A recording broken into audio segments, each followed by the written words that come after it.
Hi guys, welcome to competitive exam aspirants Telugu. ఈరోజు కొత్తగా మారిన ఎస్ఎస్సి సిజిఎల్ ప్యాటర్న్ గురించి మాట్లాడదాం అనుకుంటున్నాను. ఎస్ఎస్సి సిజిఎల్ పాత వెండర్ టీసీఎస్ అండ్ ఇప్పుడు కొత్త వెండర్ ఎడ్యుక్విటీ కదా. ఇప్పుడు దాన్ని బట్టి పేపర్ అనాలిసిస్ అండ్ వచ్చే క్వశ్చన్స్ ప్యాటర్న్ బట్టి మనం ఇప్పుడు అనాలిసిస్ చూద్దాం. ఇక్కడ మనం చూసినట్టయితే ఫస్ట్ వచ్చేసరికి మనకి క్వశ్చన్ టైప్ అనేది చేంజ్ అయిపోయింది అనమాట. పాత ప్యాటర్న్ లాగా కాకుండా డైరెక్ట్ క్వశ్చన్స్ కాకుండా ఇప్పుడు ప్యాటర్న్ అనేది చేంజ్ అయిపోయింది. అండ్ ఇంకోటి వచ్చేసరికి అటెంప్ట్స్ అనేది మనకు తగ్గిపోయినవి అనమాట. ఒకప్పుడు 80+, 90+ పెట్టేవాళ్ళం. ఇప్పుడు ఓన్లీ 60+ పెట్టడానికి టైం అనేది సరిపోవట్లేదు అనమాట. ఎందుకంటే క్వశ్చన్స్ అనేది మనకి చాలా లెంతీగా ఇస్తున్నారు. అండ్ ఇంకా వచ్చేసరికి స్కోర్ అనేది తగ్గిపోతుంది అనమాట. ఒకప్పుడు ఎక్కువ స్కోర్ వచ్చే వాళ్ళకి ఇప్పుడు మినిమం దాంట్లో హాఫ్ కానీ దానికన్నా కొంచెం ఎక్కువ కానీ వస్తున్నాయి అనమాట. దానివల్ల అందరు చాలా టెన్షన్ పడుతున్నారు. ఇంకా ప్రాపర్ ప్లాట్ఫామ్ అనేది లేదనమాట. ఇప్పుడు వచ్చేసరికి అన్ని ప్లాట్ఫామ్ వచ్చేసాయి, కానీ ఒకప్పుడు చూసుకుంటే స్టార్టింగ్లో ప్యాటర్న్ మారినప్పుడు ఎలా చేయాలి, ఏం చేయాలి అనేది అర్థం కాలేదనమాట. ఇప్పుడు దాన్ని బట్టి అనాలిసిస్ చూద్దాం మనం. ఫస్ట్ ఇంగ్లీష్ అనాలిసిస్ చూసుకుంటే మనకు అనేది క్లోజ్ ఆప్షన్స్లో ఉందన్నమాట. ఒకప్పుడు మనం ఎలిమినేట్ చేయడానికి ఉంది, ఇప్పుడు అలాగ లేదనమాట. అండ్ క్వశ్చన్స్ వచ్చేసరికి చాలా లెంతీగా ఇస్తున్నారు. అండ్ పీక్యూఆర్ఎస్ కూడా ఒక 3-4 ఇస్తున్నారనమాట. లాస్ట్ టైం అయితే ఒక 1-2 ఇచ్చేవారు, ఇప్పుడు చాలా ఎక్కువ ఇస్తున్నారు. దాని మీద ఫోకస్ చేయాలి బాగా. అండ్ కొత్తగా మనం షాకింగ్ విషయం ఏంటంటే రీడింగ్ కాంప్రహెన్షన్ ఇస్తున్నాడు అనమాట. రీడింగ్ కాంప్రహెన్షన్ ఇచ్చినప్పుడు అక్కడే మనకి చాలా టైం వేస్ట్ అయిపోతుంది అనమాట. ఒకప్పుడు ఇంగ్లీష్ ఫస్ట్ పెట్టేవాళ్ళం కదా, ఇప్పుడు అలా పెట్టడానికి ఇంగ్లీష్కే ఎక్కువ టైం అయిపోతుంది. ఆ పారాగ్రాఫ్ చదివి ప్యాసేజ్ చదివి ఇచ్చేసరికి మనకు టైం అక్కడే అయిపోతుంది అనమాట. అండ్ మనం ఒక 10 minutes తీసుకునే వాళ్ళం, ఇప్పుడు 10 minutes తీసుకోవడానికి కష్టంగా ఉంది. 10 minutes కంటే ఇంకా ఎక్కువ టైం పడుతుంది అనమాట. అండ్ న్యూ టాపిక్స్ వచ్చేసరికి ఒక సెంటెన్స్ ఇచ్చేసి ఆ sentence A phrasal parts of speech అని ఇస్తున్నారు కొత్తగా. నేను ఎస్ఎస్సి ఫేజ్ 13లో చూసిన ప్రకారం ఏ వర్బ్ ఏది, ఏ టెన్స్ ఏది అనమాట అలాగిస్తున్నారు అనమాట. అండ్ నరేషన్ ఇస్తున్నారు. వాయిస్లో చూసుకుంటే మనకి సింపుల్ కాకుండా చాలా లెంతీగా ఇస్తున్నారు. 2-3 యాడ్ చేసి సెంటెన్సెస్ ఇస్తున్నారు. అది ఏ యాక్టివ్ వాయిస్ నుంచి ప్యాసివ్ వాయిస్ మార్చమని అలాగిస్తున్నారు అనమాట. అక్కడే టైం మనకి వేస్ట్ అయిపోతుంది. మనకి ఇంకా సెంటెన్స్ టైప్ ఏదని ఇస్తున్నారు. అలాగే మనం నెక్స్ట్ చూసుకుంటే రీజనింగ్ అనాలిసిస్ చూద్దాం. రీజనింగ్ అనాలిసిస్లో న్యూ లాజిక్స్ ఇస్తున్నారనమాట. ఇప్పుడు పాత ప్యాటర్న్ లాగా ఇవ్వట్లేదు మనకి.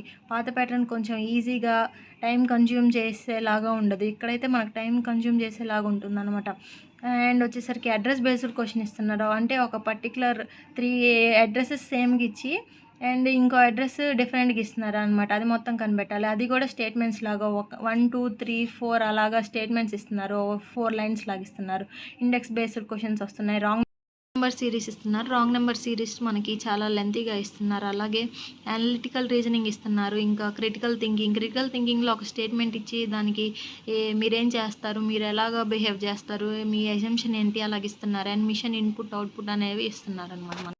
మ్యాథ్స్ అనాలిసిస్ చూసుకుంటే ఇంపార్టెంట్ టాపిక్స్ వచ్చేసరికి అన్నీ ఉన్నాయండి. బట్ దాంట్లో time and distance, simple interest, compound interest, partnership, algebra, mixture and ఎలిగేషన్స్లో వచ్చేసరికి మనకి స్టేట్మెంట్ బేస్డ్ ఇస్తున్నారనమాట. Mensuration, 3D, triangle, circles, trigonometry, heights and distance ఇస్తున్నారు. అలాగే న్యూ మోడల్స్ మనకి యాడ్ చేశారు. యాక్చువల్గా ఇవి టైర్ 2లో ఉండాల్సింది, బట్ టైర్ 1లోనే మనకి యాడ్ చేశారనమాట. టైర్ 1లో యాడ్ చేసేసరికి అందరూ చాలా టెన్షన్ పడిపోతున్నారు.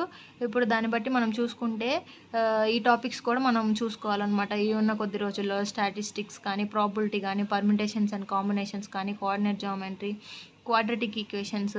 ఇప్పుడు క్వశ్చన్స్ అనేది మనకి మోర్ అడ్వాన్స్డ్ క్వశ్చన్స్ ఇస్తున్నారనమాట. ఇప్పుడు ఉండే క్వశ్చన్స్ కూడా సింగిల్ లైనర్స్ కాకుండా ఇప్పుడు క్వశ్చన్స్ లాగా యాడ్ చేస్తున్నారనమాట. దాన్ని బట్టి మన ప్రాక్టీస్ అనేది ఇంకా ఇంప్రూవ్ చేయాలన్నమాట. జిఎస్ గురించి చూసినట్టయితే మనకి మోస్ట్లీ స్టేట్మెంట్ బేస్డ్ క్వశ్చన్స్ వస్తున్నాయి. లాస్ట్ టైం టీసీఎస్ వర్డ్ ఇచ్చినప్పుడు అయితే మనకి అన్ని పీవైక్యూస్ కానీ అలాగ ఇచ్చేవారు కదా. ఇప్పుడు అలా ఉండకుండా మనకి టాపిక్ తెలిస్తేనే స్టేట్మెంట్స్ ఇస్తున్నారు. ఏ స్టేట్మెంట్ ఒక 3 స్టేట్మెంట్స్ ఇచ్చేసి దాంట్లో ఏది కరెక్ట్ ఏది రాంగ్ అనేది ఇస్తున్నారనమాట. అలాగే మనకి మ్యాచ్ ద ఫాలోయింగ్ ఇస్తున్నారు. ఇంకా హిస్టరీలో వచ్చేసరికి మనకి పీరియడ్ ఇయర్స్ ఇస్తున్నారు. ఎవరు ఫస్ట్ వచ్చారు, ఎవరు సెకండ్, ఎవరు లాస్ట్ అనేది.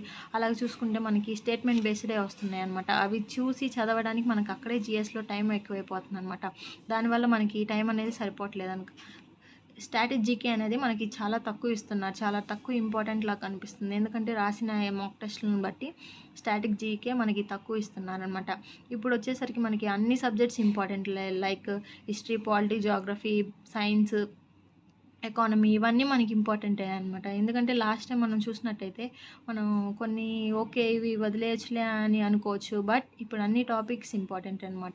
మోస్ట్ మనకు కరెంట్ అఫైర్స్ ఇస్తున్నారు. Last 1 year 2 years current affairs మనం బాగా ఫాలో అయ్యి దాంట్లో ఉన్న స్కీమ్స్, స్పోర్ట్స్, ఇంటర్నేషనల్ ఆర్గనైజేషన్స్ మనం బాగా చూసుకోవాలి. ఎందుకంటే లాస్ట్ టైం రాసిన ఎగ్జామ్స్లో స్కీమ్స్ ఇచ్చారనమాట.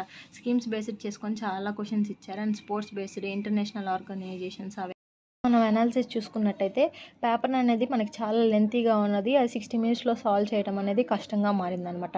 టైం మేనేజ్మెంట్ చేసుకోవాలి, అది ఒక్కటే మనకున్న స్ట్రాటజీ. దాన్ని బట్టి మనం క్వశ్చన్స్ అనేది ఎన్ని చేస్తామో దాన్ని బట్టి చూసుకోవాలన్నమాట. టైం అనేది మనం మేనేజ్ చేసుకోవాలి.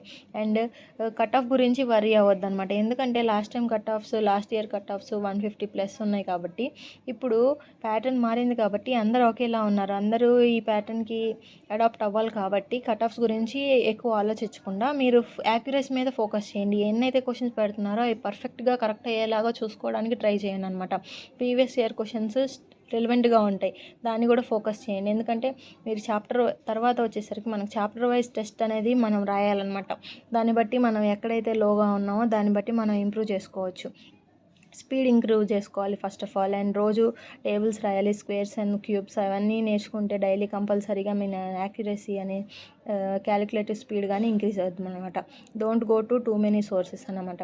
అది చేయాలి, ఇది చేయాలి, ఆ సోర్స్ చేయాలి, అది చేయాలి కాకుండా మీరు ఫోకస్ చేసిన, మీరు ఫస్ట్ నుండి యూస్ చేస్తున్న మెటీరియల్ కానీ ఏదైతే ఇన్స్టిట్యూట్లో కానీ మీరు ఫోకస్ చేస్తున్నారో దాని మీదే ఫోకస్ చేయండి. దాని మీద డెప్త్గా అనాలిసిస్ చేసుకొని దాన్ని బట్టి మాక్ అనాలిసిస్ మస్ట్గా చేయండి అనమాట. ఇప్పుడు ఒక క్వశ్చన్ రాశాక దాన్ని బట్టి మాక్ ఏ క్వశ్చన్ ఎక్కడ తప్పు రాశాను అనేది ఒక దగ్గర రాసుకొని దాన్ని బట్టి మీరు ఫాలో అయితే మాత్రం ఖచ్చితంగా సక్సెస్ అవుతారనమాట. And stay focused.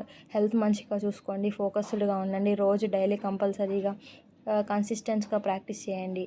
Thank you.